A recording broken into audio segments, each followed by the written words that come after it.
agendanya berubah ya, jadi nurunin jadi nurunin celana AA ya, bukan nurunin Jokowi ya.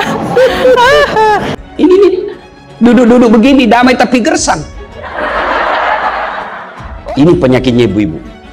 Apa? Tukang gosip.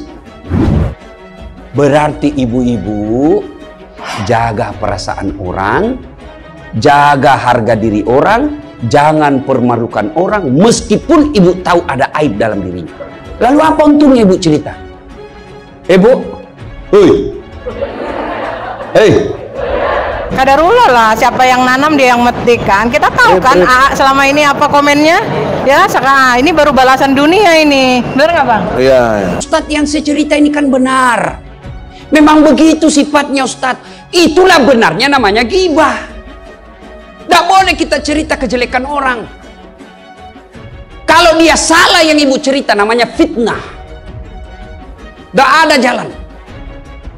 Ayuhibbu ahadukum, kata Allah, sukakah kamu memakan bangkai sesamamu manusia? Maka berhenti cerita kejelekan orang. Allah menunjukkan kepada kita Ya, jangan kebesarannya ya. kebesaran Allah, jangan coba-coba. Copet aja sepengetahuan saya nggak pernah ditelanjangin. Itu ditelanjangin loh, tinggal dikit doang nggak Dosen kelihatan. UI ini. Dosen loh, tokoh Satu pendidikan. profesi sama Anda kan? Oh iya, satu profesi sama saya. Nauzubillah min dzalik. Kita berlindung kepada Allah dari keburukan itu, Bu. Belum tentu suami kita lebih baik dari dia. Berhenti itu. Adakah orang yang senang dicerita kejelekannya? Ada? Ada? Ada, Ibu? Lalu untuk apa kita cerita orang? Lalu apa untungnya Ibu cerita? Bu? Hei. Yang ada nurunin celananya di Armando. Gimana tuh? Aduh, malu banget, malu banget. Supaya ibu-ibu pulang berhenti cerita kejelekan orang. Tidak ada gunanya menghabiskan amal-amal kita. Nabi pernah kumpul para sahabat dan bertanya, atadruna manil muflis? Saudara-saudara sekalian, kau tahu siapa yang bangkrut nanti di akhirat? Mereka tidak sholat ya Rasul, dia sholat. Yang tidak puasa ya Rasul, dia puasa. Yang tidak haji ya Rasul, dia haji. Yang tidak bayar zakat ya Rasul, dia zakat sedekah. Kalau begitu siapa yang bangkrut ya Rasul? Jarusu wa khati'ur rahim, tetangga yang jahat sama tetangganya dan yang suka memutuskan tali persaudaraan. Dan salah satu jahat sama tetangga dan memutuskan tali persaudaraan adalah mereka suka menceritakan kejelekan orang. Jadi terima kasih mewakili mak-mak seluruh Indonesia. Aduh, pengen menangis saya. Luar biasa kemarin kita bahagianya gitu loh. Dan kita dikasih hadiah oleh Allah, ditunjukkan orang yang suka menghina agama Allah tuh dihinakan oleh Allah. Ibu kalau suka ikut campur bikin urusannya ibu, nanti takdirnya seperti tauge. Tahu tauge? Tahu tauge? Coba lihat tauge, Bu. Kita bikin soto Banjar, ada. Pecel, sayur, lemper, ada. Ada tuh kalau dibakar serada lemper. Ayo, maka karena dia selalu ikut campur, Allah takdirkan semua tauge bengkok. Dan ada yang lurus toh? Maka kalau ada ibu-ibu majelis begini kumpul, teriaki saja pagi-pagi toge nih Mak-mak di seluruh Indonesia yang tidak bisa hadir di lapangan, apalagi banyak aksi-aksi itu memang di Jakarta ya kejadiannya, walaupun di daerah-daerah parsial ya, marginal sifatnya. Mohon doa para mak-mak. Memang fitrahnya. Apa begitu orang sini? Bukan cuma di sini. Orang Amerika juga tukang gosip perempuannya. Fitrahnya. Maka Nabi katakan kalau perempuan mau selamat, jaga mulutnya, aman dia masuk surga. Jadi kalau ibu mampu menjaga lisan, aman. Ini penyakit perempuan. Iya kan? Ini penyakit kita, semua mau diurus. Bersama barisan emak-emak militan, BEM, mau nurunin Jokowi, yang ada nurunin celananya di Armando. Orang-orang muncul di mana-mana yang ingin memancing kemarahan, dan setelah menyaksikan kemarahan di mana-mana, dia akan tertawa terbahak-bahak. Jadi nurunin celana AA ya, bukan nurunin Jokowi ya. Dan berikut pernyataan Ade Armando sebelum unjuk rasa dimulai. Masa jabatan presiden atau amandemen agar 3 periode, itu yang saya tolak. ya. Nah, karena ini adalah sebuah gerakan yang menurut saya sehat, tapi tentu saja jangan sampai ditunggangi, jangan sampai ini disusupi oleh kepentingan politik tertentu. Pasar bulan puasa, munafik, pengkhianat, sadar bulan puasa. Demo mahasiswa di depan gedung DPR sempat kisruh. Bahkan dosen UI Ade Armando dikeroyok massa saat ikut mengawal aksi demo tersebut. Tepatnya usai pimpinan DPR melakukan pertemuan dengan para pendemo pada Senin 11 April 2022. Aksi saling pukul terjadi dipicu salah seorang pendemo melempar sesuatu benda yang mengenai aparat keamanan. Tak selang berapa lama, aksi saling lempar terjadi, bahkan polisi sempat menggunakan water cannon untuk mengeroyok massa yang tengah melempar sejumlah benda ke dalam gedung DPR.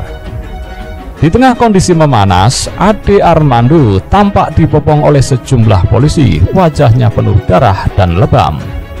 Dia dikeroyok di tengah massa yang teriak pelaku penista agama. Belum diketahui sampai saat ini siapa yang melakukan pengeroyokan terhadap Ade Armando. Ade langsung diamankan di posko pengamanan dalam DPR. Belum diketahui secara pasti kondisi Ade saat ini. Namun dalam aksi tersebut, kericuhan pecah antara mahasiswa dan massa aksi lainnya. Akademisi Universitas Indonesia sekaligus pegiat media sosial, Ade Armando terlihat hadir di area depan gedung DPR MPR RI Senayan, Jakarta. Dia menyayangkan rekan-rekan BMC yang tampaknya terlihat terpecah dalam aksi hari ini.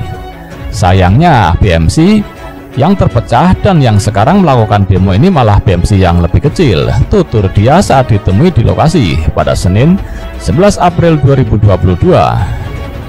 Adapun dia sendiri hadir untuk mendukung aksi yang akan dilakukan rekan-rekan mahasiswa. Saya tidak ikut demo, tapi saya memantau dan saya ingin menyatakan mendukung, katanya. Dirinya mendukung penuh jika para mahasiswa menolak dilakukan amandemen Undang-Undang 1945 untuk mengakomodir perubahan masa jabatan presiden.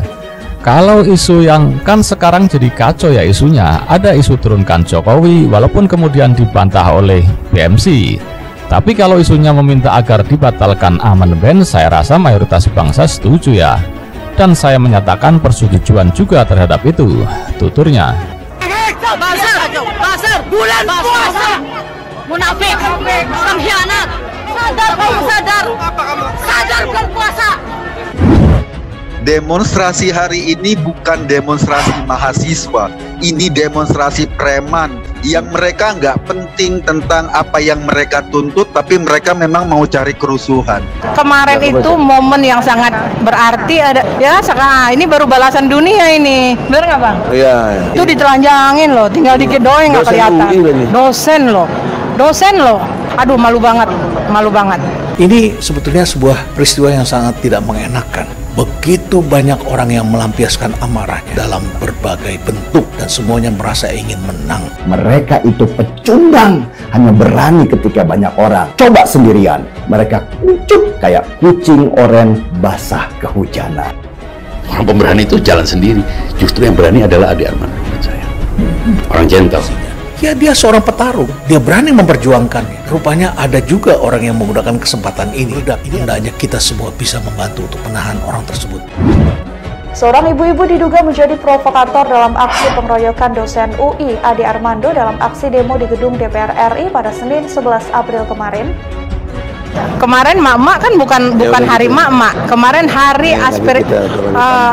appreciate mak-mak. Ini adalah khas kaum radikal, kaum ekstremis yang menggunakan kekerasan, menghalalkan kekerasan untuk tujuan agama. Jadi ini mereka merasa berbuat kebajikan. Kepada mak-mak BEM, saya mengucapkan banyak terima kasih. Ini adalah soal pertunjukan atau demonstrasi kekejaman atas nama agama, dan ini bahaya sekali kalau dibiarkan. Jadi saya setuju polisi harus bersikap tegas, menindak semua pelakunya dan memastikan ini tidak terjadi lagi. Untuk para pelaku, kami sudah mengidentifikasi kelompoknya sekaligus orang-orangnya. Nanti juga mungkin besok kami akan melakukan upaya-upaya penegakan hukum Kami akan mengumumkan identitas pelaku. Jika tidak menyerahkan diri, kami akan melakukan penangkapan. Kita berharap ditangani dengan serius karena kita masih percaya bahwa hukum bisa ditegakkan di Indonesia. Kalau saja demokrasi dihiasi dengan cara-cara kotor seperti ini, bahwa ini ancaman buat Indonesia masa depan. Ya, itulah fenomena yang terjadi di negeri kita, dan pada suatu saat ya kalau mereka berkuasa, itulah yang akan kita dapatkan. Dan apa yang didapatkan atau yang diperlakukan kepada Bang Ade ini adalah sebuah warning buat kita. Hati-hati terhadap mereka. Ini bahaya sekali, ini betul-betul lampu merah ya bagi kita semua, karena mereka merasa punya hak untuk membunuh orang, melakukan kekerasan. Kita tidak akan pernah berhenti untuk menyuarakan apa yang kita pikirkan. Kita tidak akan pernah berhenti untuk menyuarakan bagaimana Indonesia harus dihela ke depan. Ancaman-ancaman itu cuma sekedar ancaman dan tidak akan pernah membuat kita mundur.